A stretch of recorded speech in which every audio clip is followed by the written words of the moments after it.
Bonjour, aujourd'hui nous allons voir les structures répétitives, c'est-à-dire les boucles. Nous allons prendre les différentes boucles, la boucle for, while, etc. Donc commençons tout d'abord par le premier exercice. Donc, on nous demande d'écrire un programme qui affiche les 10 nombres suivants un nombre entier, positif 1, saisi par l'utilisateur. Donc là, le but c'est de saisir un nombre par l'utilisateur, par exemple le nombre 5, et afficher ensuite les 10 nombres qui suivent ce nombre, c'est-à-dire 6, 7, 8, 9, 10, jusqu'à 15. Donc voilà, les 10 nombres qui suivent ce nombre. Donc,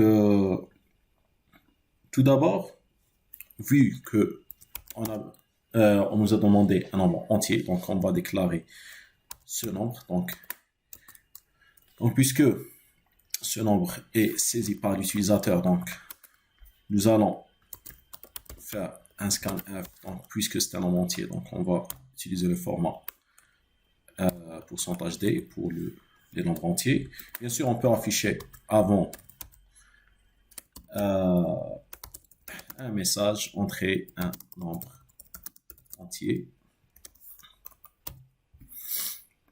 Donc voilà. Ensuite, on a besoin maintenant de faire une boucle pour afficher les 10 nombres. Parce que si on va prendre un exemple, on peut faire ça, on peut faire par exemple printf, le nombre qui suit, notre nom par exemple c'est pourcentage %d anti/n. Donc par exemple 1 plus 1. La même chose, on va faire 1 plus 2, 1 plus 3, etc. Mais imaginez, on va écrire ce printf 10 fois pour afficher les 10 nombres qui suivent. Donc pour ceci, on peut faire directement une boucle. Donc au lieu de faire 1 plus 1, 1 plus 2, 1 plus 3, etc., on remplace ce 1 par le i.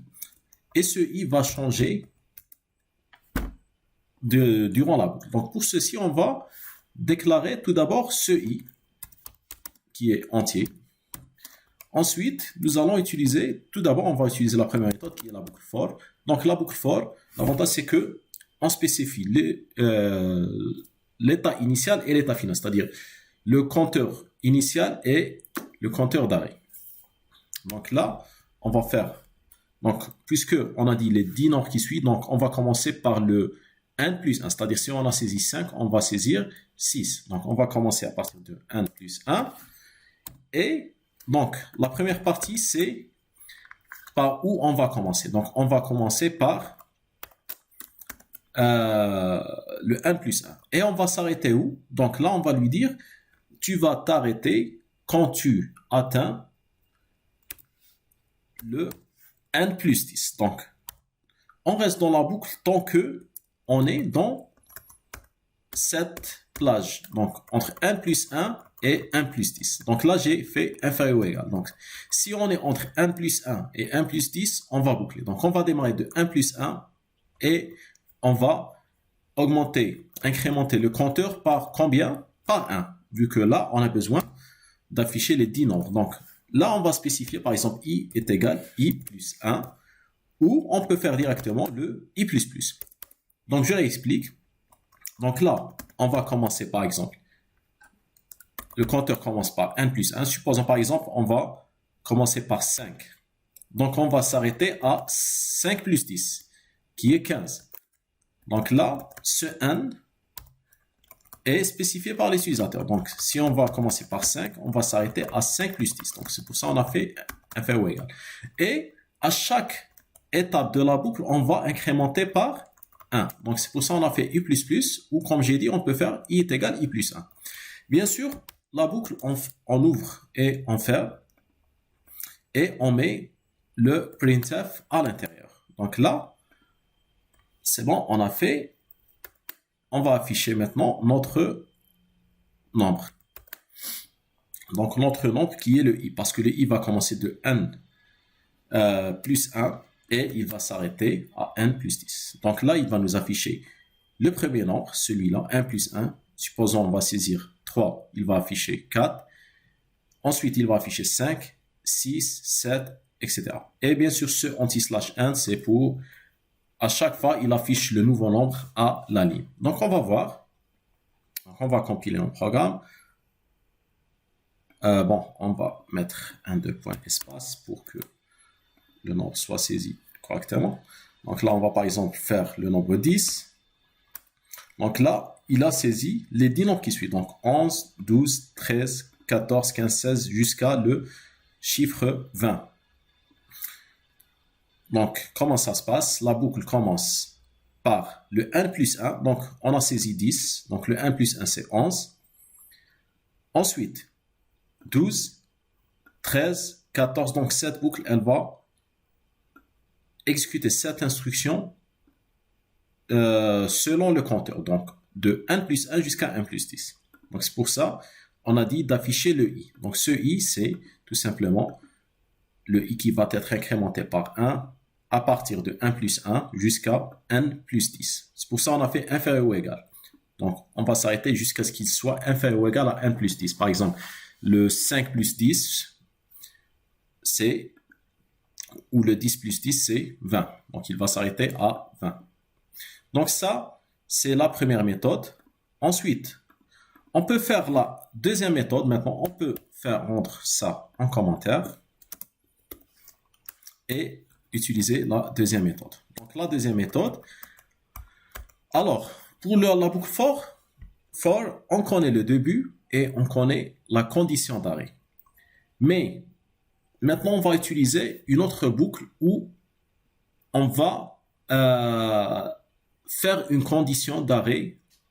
On va spécifier la condition d'arrêt nous-mêmes. Donc là, on n'est pas obligé de faire la condition d'arrêt, c'est-à-dire comme un compteur. Donc, je vais vous expliquer. Tout d'abord, on va utiliser la boucle while. Donc, la condition d'arrêt, ça sera la même. Donc, on va s'arrêter tant que... Donc, on va boucler tant que i est inférieur à n plus 10. Sauf que là,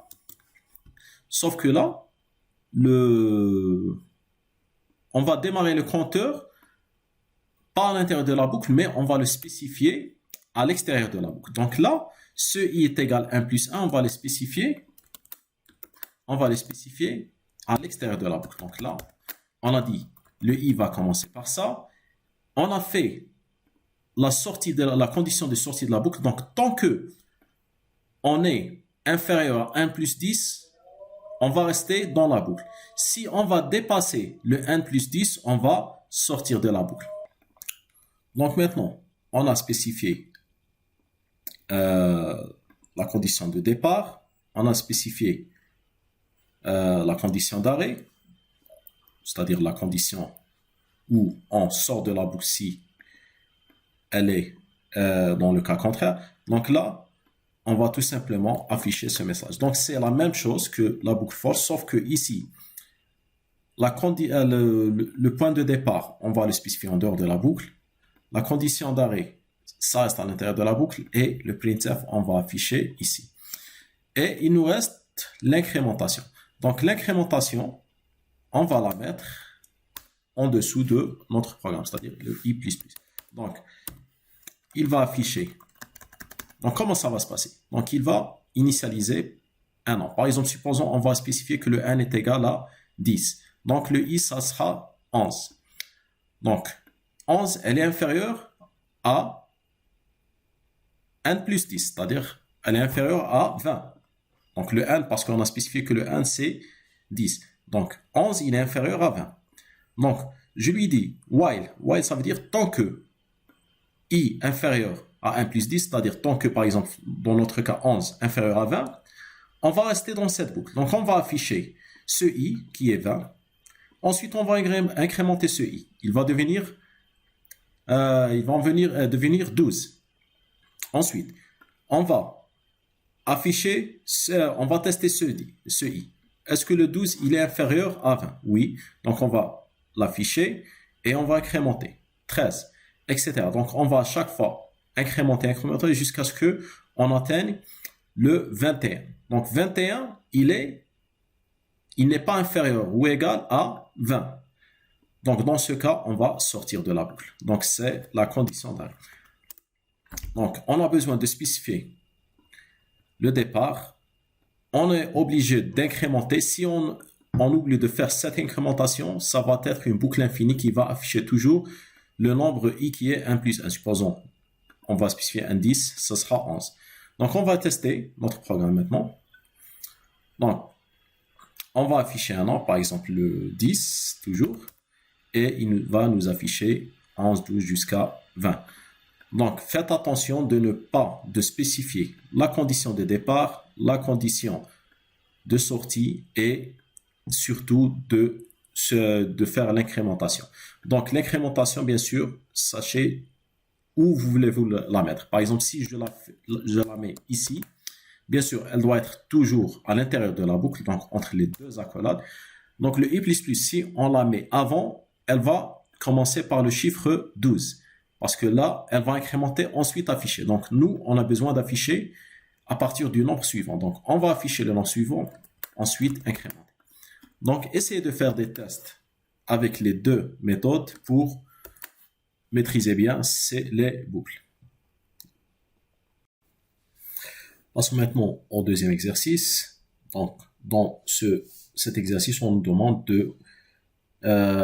d'écrire un programme qui demande à l'utilisateur de saisir un réel x et un entier n et affiche x à la puissance n sans utiliser la fonction puissance. C'est-à-dire, on va utiliser dans ce cas les boucles. Bien sûr, il y a d'autres façons, mais pour l'instant, on maîtrise que les boucles. Donc, on va voir comment résoudre ce problème avec les boucles. Donc, tout d'abord, on nous a demandé de l'utilisateur de saisir un réel x. Donc, on va déclarer x de type réel et un entier n. Donc, int n. Donc, le x, ça sera le chiffre qu'on veut calculer sa puissance et le n, c'est l'exposant. Donc, on va afficher un message. Donc, printf, donner un nombre entier, donner un nombre.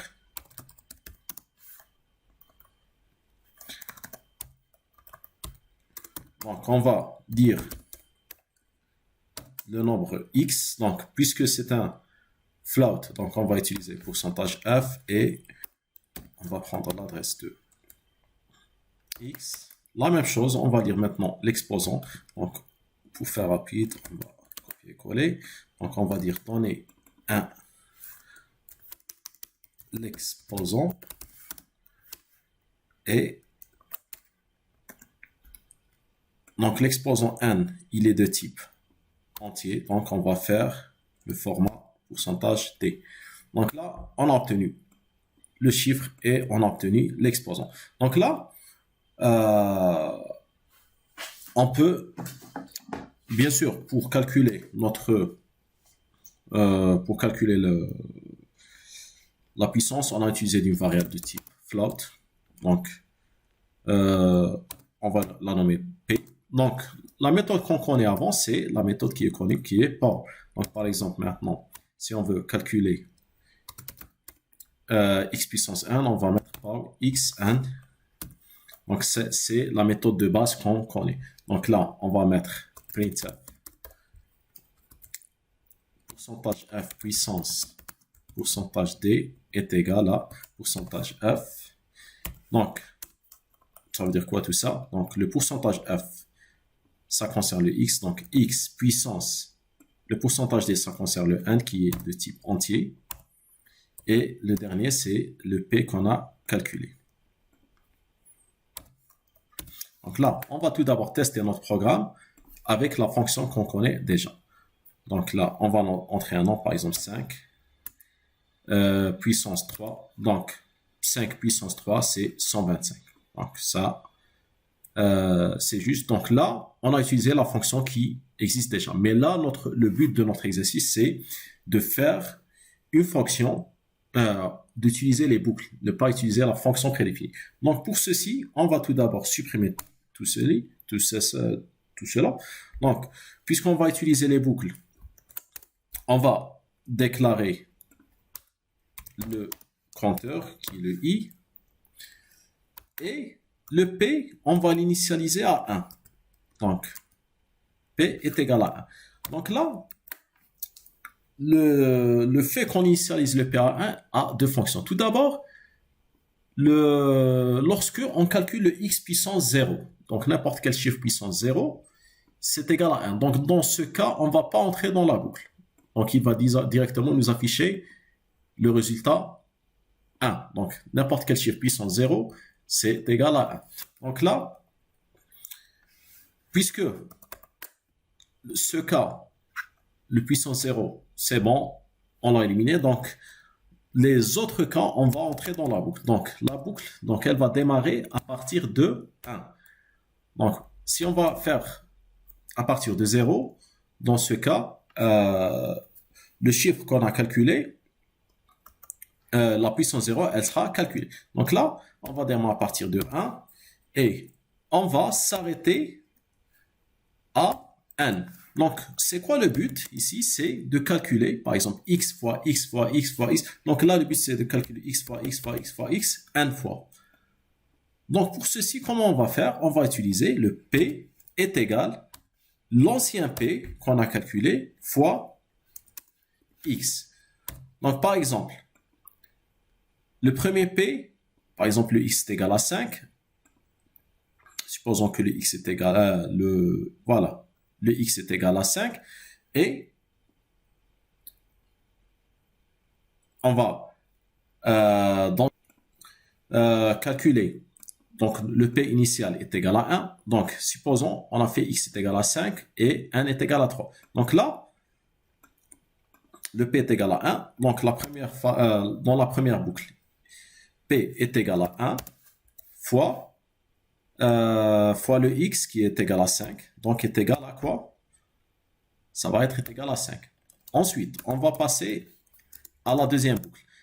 Elle va utiliser l'ancien P. Donc, l'ancien P, c'est 5. Donc, c'est 5 fois x. Donc, x, c'est 5. Donc, qui est égal à 25. Donc, le x s'incrémente au fur et à mesure. Donc, là, on a dit que n est égal à 3. Donc, i, dans ce cas, est égal à 2.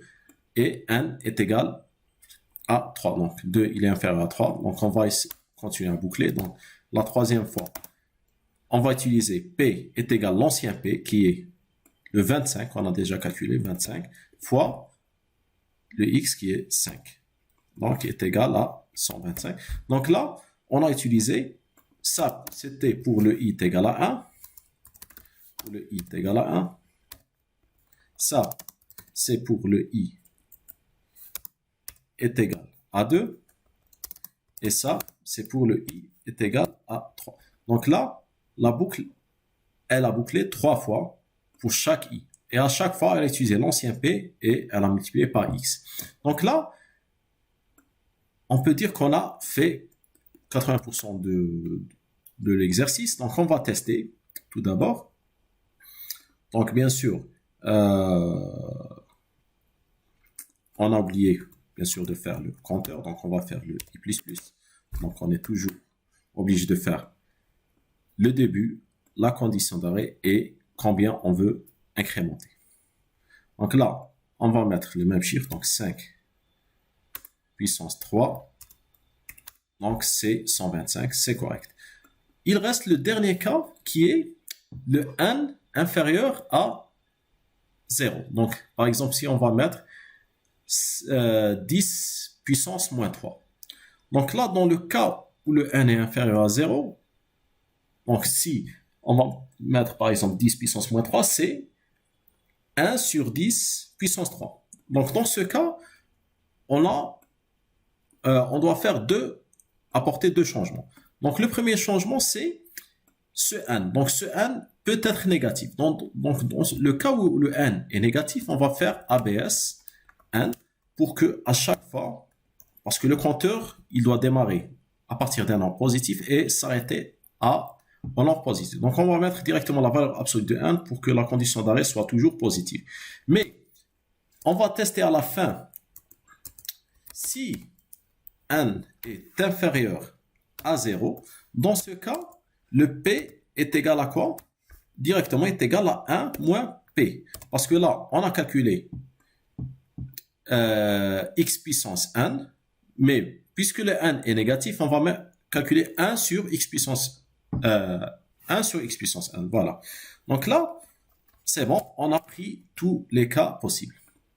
Donc on va tester, par exemple, bien sûr, on va mettre la point virgule et on va tester. Donc là, on va mettre par exemple 10 puissance moins 3. Donc là, 10 puissance moins 3, c'est 0,001. On peut toujours confirmer avec la calculatrice. Donc là, on va voir. Donc c'est 10 puissance moins 3. Donc ça va nous donner 0,001. Donc vous pouvez effectuer plusieurs changements. Donc on prend le cas où n est égal à 0.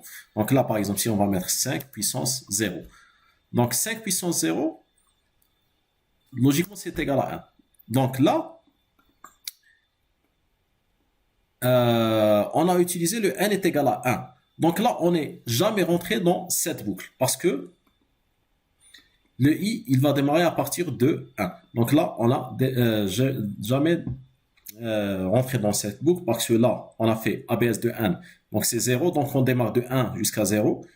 Donc on ne rentre jamais dans la boucle dans le cas où x est à la puissance de 0. Et bien sûr, dans les cas négatifs, on va calculer la puissance et calculer le 1 sur la puissance. Donc si vous avez des questions par rapport à ça, vous pouvez poser dans la section commentaires.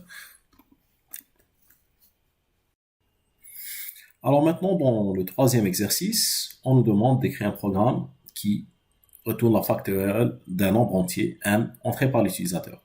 Donc là, on veut créer un programme avec ce qu'on a appris, donc on va utiliser les boucles dans ce cas. Alors, tout d'abord, on nous a dit que on veut calculer la factorielle, donc on va utiliser les nombres entiers dans ce cas, un nombre n. Donc tout d'abord, ce 1 doit être positif, bien sûr. Donc là, on va écrire un message à l'utilisateur, donner un entier positif. Alors, et on va dire ce nombre, pourcentage d, et l'adresse de ce nombre. Donc là, supposons que l'utilisateur va saisir un nombre négatif. On veut que le programme va lui demander encore une fois de ressaisir le nombre. Donc il va à chaque fois lui demander jusqu'à ce que l'utilisateur va saisir un nombre positif. Donc dans ce cas, on va utiliser ce qu'on a appris. Donc on va utiliser la boucle while. Donc la boucle while, on peut l'utiliser pour ces cas. Donc on va boucler. Donc on va dire, tu vas boucler jusqu'à ce que, enfin, tu vas boucler tant que n est inférieur à 0. Donc là, c'est ça le sens. Donc, je vais lui dire, tu vas exécuter ces instructions à l'infini jusqu'à ce que cette condition soit satisfaite. Donc là, bien sûr, on peut donner là un nombre et on va tester ce nombre. Si ce nombre est inférieur à 0, il va encore une fois demander de saisir un nombre et lire ce nombre, etc. jusqu'à ce que l'utilisateur va saisir un nombre positif. On va tester cette partie. Par exemple, on va saisir moins 2. Il va encore demander moins 3, moins 5, etc. jusqu'à ce qu'on montre un entier positif. Donc, la première partie est terminée. Donc, maintenant, on a besoin de calculer la factorielle. Donc, dans ce cas, on va utiliser les boucles. On va voir le même exemple qu'on a fait précédemment. Donc, les boucles ont besoin de i pour le compteur et on a besoin d'initialiser notre f de la factorielle. Donc, on va mettre f est égal à 1 parce que dans ce cas, on a besoin d'utiliser le f est égal à 1 ou l'initialiser à 1 pour deux raisons. Tout d'abord, dans le cas où on calcule la factorielle de 0, il va nous afficher 1, donc il ne va pas entrer dans la boucle ou dans le compteur. Et aussi, dans la boucle, on va utiliser des multiplications. Donc, le cas initial doit est égal à 1 parce que si on va initialiser à 0, ça va donner tous les résultats 0. Donc, vu qu'on va utiliser la multiplication, on va être obligé d'utiliser f est égal à 1. Donc là, Tout d'abord, donc, on va mettre le compteur. Donc, dans le cas où, condition pour vous expliquer. Donc là, on va mettre f est égal f fois i. Donc là, qu'est-ce qu'il va faire? Donc là, il va commencer par calculer la factorielle de 1. Donc, 1 fois 1. Donc, il va calculer la factorielle de 1. Ensuite, voilà. Donc, ensuite, supposons que le n, on va supposer là que le n est égal à 5. Donc, n est égal à 5. On va mettre en commentaire. Donc, il va calculer la factorielle de 1. Ensuite, cette factorielle dans la deuxième itération, donc c'est, il a calculé la factorielle de 1, fois, le i va être incrémenté par 1, donc fois 2. Donc là, il va nous donner la factorielle de 2. Et il va répéter, encore une fois, l'ancien f, ça sera la factorielle de 2, fois 3, est égal à la factorielle de 3, etc. jusqu'à, donc là, il va nous calculer ensuite la factorielle de 3 fois 4 pour nous donner la factorielle de 4 jusqu'à atteindre la factorielle de 5. Donc la factorielle de 5, c'est la factorielle de 4 fois 5. Donc là, on va s'arrêter. On a dit que dans le cas où n est égal à 5, il va commencer de 1 à 5 et il va calculer tous ces factoriels. Dans le cas où n est égal à 0, donc il ne va jamais rentrer dans cette boucle. Il ne va pas rentrer dans cette boucle. Parce que là, on va lui dire que tu vas démarrer de 1 jusqu'à 0. Bon, 1 jusqu'à 0, il ne va pas rentrer. Parce que i, il n'est... donc, parce qu'il va commencer à partir de 1, donc, vu que i est égal à 0, donc il va s'arrêter dans la première itération. On va tester notre programme. On va mettre, bien sûr, on va imprimer. Donc, on va afficher le résultat. Printf, pourcentage d factoriel est égal pourcentage d. Donc là, n, f. La factorielle de n est égale à f. Donc, c'est ça le sens de notre phrase. Alors, on va afficher maintenant, voir si tout est correct. Donc là, par exemple, on veut calculer la factorielle de 5, toujours utiliser. Alors, dans la calculatrice scientifique, voilà, c'est 120. Donc, on va voir si ça va nous donner 120. Donc, la factorielle de 5 est 120. Très bien. Donc, on a résolu le programme avec la boucle for. On peut utiliser la deuxième méthode. Donc, la deuxième méthode, on va rendre tout ça en commentaire et on peut utiliser la deuxième méthode qui est la boucle while. Donc, la boucle while, on a tout d'abord besoin de spécifier le compteur à l'extérieur de la boucle. Donc là, parce que la boucle while, la condition initiale n'est pas, ou le compteur initial n'est pas précis dans la boucle while. Donc, on va le préciser avant la boucle. Ensuite, on va spécifier la condition d'arrêt, donc i inférieur à 1, donc on va le mettre ici. Et on va calculer ce f. Et bien sûr, l'incrémentation se passe à l'intérieur ou après avoir calculé la première factorielle. Donc, il va incrémenter. Donc là, on peut mettre soit cette méthode, soit cette méthode. On a les deux méthodes qu'on peut utiliser. Soit la boucle for, on précise la condition de départ du compteur, la condition d'arrêt et l'incrémentation, ou on fait ça. Bien sûr, le i++, je répète que c'est la même chose que d'écrire i est égal à i plus 1. C'est le même sens. Donc là, on a précisé le compteur, le départ, la condition d'arrêt et ça. Donc ça va nous donner le même résultat. On va tester notre programme. Donc là, on va calculer la factorielle de 5 toujours et c'est égal à 120. Donc vous pouvez utiliser les deux méthodes. Donc faites attention que pour la deuxième méthode, on doit préciser en dehors de la boucle le départ et à l'intérieur de la boucle l'incrémentation.